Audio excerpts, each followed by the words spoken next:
Bellamkonda Saibaba Giddalur incharge 2019లో Ongole ఎంపీగా contact చేశాను. Elections అయిపోయి తర్వాత నేను గిద్దలూరు ఇన్ఛార్జిగా వెళ్ళడం జరిగింది. నాకు నియోజకవర్గం మీద, జిల్లా మీద, రాజకీయ మొత్తం క్రాఫ్ట్ మీద కంప్లీట్ అవగాహన ఉంది. ఇవాళ ప్రకాశం జిల్లాలో నియోజకవర్గాలలో జనసేన పార్టీని భవిష్యత్తు దృష్ట్యా చాలా డెవలప్ చేయాల్సిన అవసరం ఉంది. ఎలక్షన్స్ అయిపోయి 3-4 నెలలైంది. కానీ రాబోయే మళ్ళీ 29ని దృష్టి పెట్టుకొని నియోజకవర్గాలలో ఉన్నటువంటి ఇన్ఛార్జీల చేంజ్ జరగాలి, జిల్లా కమిటీలు మార్చాలి, జిల్లా ఇన్ఛార్జీలు మార్చాలి. ఆ రోజు నేను ఎంపీగా కంటెక్ట్ చేసినా ఎక్కడికి పొమ్మన్నా కూడా ఏ విషయాలు కూడా కాంట్రవర్సీ కాకుండా నేను నెమ్మదిగా గిద్దలూరు పోవడం, నా పని నేను చేసుకోవడం చేశాను. ఇవాళ దాదాపు 5 సంవత్సరాలు కంప్లీట్ కావచ్చింది. జిల్లా అధ్యక్షుని కూడా చేంజ్ చేయాలి. తప్పనిసరిగా ఈ ప్రకాశం జిల్లాలో జనసేన బలం అనేది చాలా బలంగా ఉంది. దాన్ని చూపించడం కోసం నేను ఎలక్షన్లో కూడా గిద్దలూరు, దర్శి ఈ 2 నియోజకవర్గాల్లో జనసేన పోటీ చేయవలసిన నియోజకవర్గాలలో ఇక్కడ తప్పుడు రిపోర్టు మరి పార్టీ అధిష్టానానికి వెళ్ళకపోవడం జరిగింది. దానివల్ల అక్కడ కంటెక్ట్ చేయలేకపోయినాం. ఇవాళ గిద్దలూరులో కేవలం 950 ఓట్లతోనే అక్కడ తెలుగుదేశం గెలిచింది. 25 సంవత్సరాల్లో టీడీపీ లేదు. అది కేవలం జనసేన పార్టీలో నేను 2008 నుంచి యాదాంతుడే ఏ పార్టీ మారకుండా, ఏ వైపు వెళ్లకుండా ఆనాడు చిరంజీవి గారు, ఇవాళ పవన్ కళ్యాణ్ గారు టికెట్ ఇచ్చినా ఇవ్వకపోయినా పార్టీతోనే ఉండి లక్షల కోట్లు ఖర్చు పెట్టి నా కెరియర్ను కూడా పక్కన పెట్టి పార్టీ కోసం లైన్లో ఉన్నాను. ఇవాళ జిల్లాలో జనసేన పార్టీని చాలా స్ట్రెంథన్ చేసుకోవాల్సిన అవసరం అందరికీ ఉంది. అన్ని నియోజకవర్గాలలో కూడా ఇవాళ పార్టీ క్యాడర్కు, లీడర్షిప్కు ఇవాళ లీడర్షిప్ జిల్లా స్థాయిలో సమర్థవంతంగా లేదు అనేది నియోజకవర్గాల్లో కార్యకర్తల నుంచి వస్తుంది. ఈ విషయాన్ని దృష్టిలో పెట్టుకొని మేము అధ్యక్షుడు పవన్ కళ్యాణ్ గారి దృష్టిలో తీసుకొచ్చి జిల్లా అధ్యక్షుడిగా ఒక మంచి సమర్థవంతమైనటువంటి వ్యక్తిని తీసుకొచ్చేసి రేపు జిల్లాలో అన్ని నియోజకవర్గాల్లో పార్టీని గ్రామస్థాయి నుంచి తీసుకొస్తాము. రాబోయే ఎలక్షన్స్ ఏదైతే మండల స్థాయి ఉంటాయో ఎంపీటీసీలు కానీ, జెడ్పీటీసీలు కానీ, లేదా పార్టీ నామినేటెడ్ కానీ అన్ని నియోజకవర్గాల్లో జనసేన పార్టీని అభివృద్ధి చేయాల్సిన అవసరం ఉంది. ఒక చిన్న విషయము, నేను వేరే కాంట్రవర్సీగా మాట్లాడడం లేదు, కానీ ఇవాళ మేము తెలుగుదేశం పార్టీ కోసం జిల్లాలో ఎంత కష్టపడినామో నియోజకవర్గ ఇన్ఛార్జీలు ఎవరైతే తెలుగుదేశం ఉన్నారో మీరంతా కూడా జిల్లాలో ఉన్నటువంటి జనసేన క్యాడర్కు ఖచ్చితంగా మీరు సపోర్ట్ ఇవ్వండి. మీరు ఇవ్వట్లేదనేటువంటి న్యూస్ మాత్రం జిల్లాలో ప్రబలంగా ఉంది. ఈ విషయం మేము ఇవాటి కూడా అధిష్టానం దృష్టికి తీసుకురాలేదు. ఎందుకు తీసుకురాలేదంటే 3-4 నెలలే కదా, ఇంకా సెట్ అయితే అనేటువంటి ఉద్దేశంతో ఉన్నాము. ప్రతి మండలంలో కూడా ఏదైనా నామినేటెడ్ పోస్టులు కానీ లేదా చిన్న చిన్న ఉద్యోగాలు ఉన్నా కూడా తెలుగుదేశం క్యాడర్ను సంప్రదించి వాళ్ళకు కూడా మీరు న్యాయం చేయండి.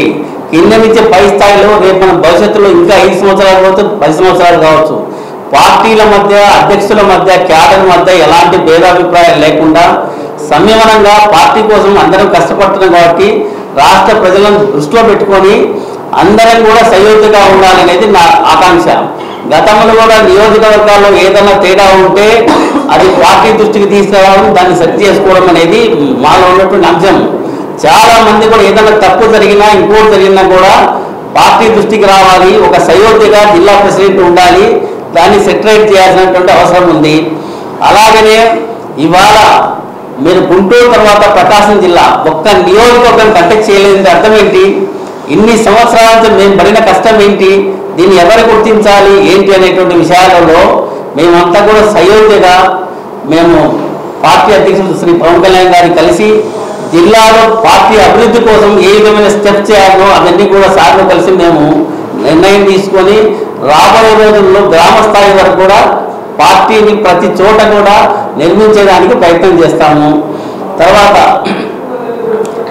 మేము జిల్లాలో పార్టీ నిర్మాణం కోసం లక్షల రూపాయలు స్పెండ్ చేశాం.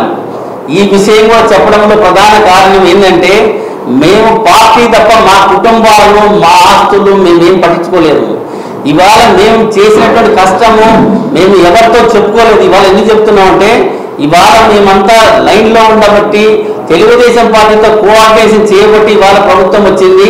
అంతటి సంకీర్ణంతో ఎవరైతే పార్టీ కోసం కష్టపడరో వాళ్ళందరినీ కూడా మనం సయోధ్యగా వాళ్ళకి ఏదో ఒకటి పార్టీలో గవర్నమెంట్లో సంక్షేమ పథకాల్లో చేయవలసిన బాధ్యత జిల్లా నాయకుల మీద ఇన్ఛార్జీల మీద ఉంది. దీన్ని దృష్టిలో పెట్టుకొని మేమంతా కూడా జిల్లాలో పార్టీ సంక్షేమం కోసం తెలుగుదేశం పార్టీతో కానీ బీజేపీతో కానీ కోఆర్డినేషన్లో ఉండి నియోజకవర్గాల్లో జిల్లా అభివృద్ధి కోసం ఖచ్చితంగా కృషి చేస్తాము. అలాగే జిల్లా ఇన్ఛార్జ్ ఎవరైతే ఉన్నాడో జిల్లా పార్టీ ప్రెసిడెంట్ రియాజ్ గారికి మొదటి నుంచి జీరో స్థాయి నుంచి ఇంతవరకు లక్షల రూపాయలు ఖర్చు పెట్టి మేమందరం సహకరించాము. ఆయనతో మాకు ఎలాంటి విభేదాలు లేవు. ఈసారి జిల్లాలో ఖచ్చితంగా జిల్లా ప్రెసిడెంట్ చేంజ్ చేయాలి. నేను ఆ రోజు ఎంపీగా కంటెక్ట్ చేసిన నా మీద కూడా 4-5 అభియోగాలు ఏదైనా మోపినా కూడా ఈవెన్ చిన్న విషయం చెప్తున్నాను, చెప్పకూడని విషయం కూడా చెప్తున్నాను. నన్ను 2 సార్లు రెస్పెక్టెడ్ నాగేంద్ర మనోహర్ గారి దగ్గర అవమానం చేసిన యథార్థ విషయం కూడా నేను ఆయన చెప్పలేకపోయినాను. కారణం ఏంటంటే ఒక డామినేషన్గా జరుగుతుంది. నేను ఒక రాజకీయ ఫ్యామిలీ నుంచి వచ్చాను, రెస్పెక్టెడ్ ఫ్యామిలీ నుంచి వచ్చాను. మేము ఊళ్ళో 40 years సర్పంచ్గా చేసినాము, రెడ్డి పనిగా చేసినాము. మా ఆయన 2 సార్లు అసెంబ్లీ కంటెక్ట్ చేశారు. జీవితం అంతా రాజకీయాల్లో ఉన్నాం. కానీ మేము ఎవరితో కూడా విభేదించమంటే మా మీద ఏది చేతులు కాలేసి నొక్కితే మాత్రం ఎల్లకాలం ఉండలేము. జిల్లాలో ఇవాళ బొట్టుకూరు రమేష్ బాబు గారు దర్శి ఇన్ఛార్జిగా ఉన్నారు, నాతో పాటు ఉన్నారు. వంశీదీప్ గారు ఉన్నారు. మేమంతా సీనియర్స్ ఇవాళ జిల్లాలో. ఎక్కడ కూడా ఒక చిన్న అభిప్రాయ భేదం లేకుండా పార్టీకి ఇంతవరకు ఉన్నాము, అలాగే లైఫ్ లాంగ్ ఉంటాము. ఈ దృష్టిలో పెట్టుకొని జిల్లాను సెటరేట్ చేసుకోవాలి, పార్టీ క్యాడర్ను పట్టుకురావాలి.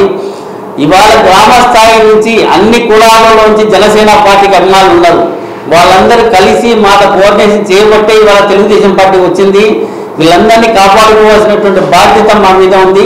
ఈ అంశాలన్నింటి మీద జిల్లా విషయం మీద మేము అధ్యక్షుల వారితో తొందరలో ఇన్ఛార్జీలను వెళ్ళి కలిసి జిల్లాలో జనసేన పార్టీ అభివృద్ధి కోసం రాబోయే రోజుల్లో ప్రతి నియోజకవర్గంలో జనసేన పార్టీ ఇన్ఛార్జి ఇక్కడ కంటెక్ట్ చేసే విధంగా మేము పార్టీ నిర్మాణం చేస్తామని చెప్పేసి, భవిష్యత్తులో పవన్ కళ్యాణ్ గారిని ముఖ్యమంత్రిగా చేస్తామని చెప్పేసి మీ అందరి దృష్టికి తెలియజేస్తున్నాను.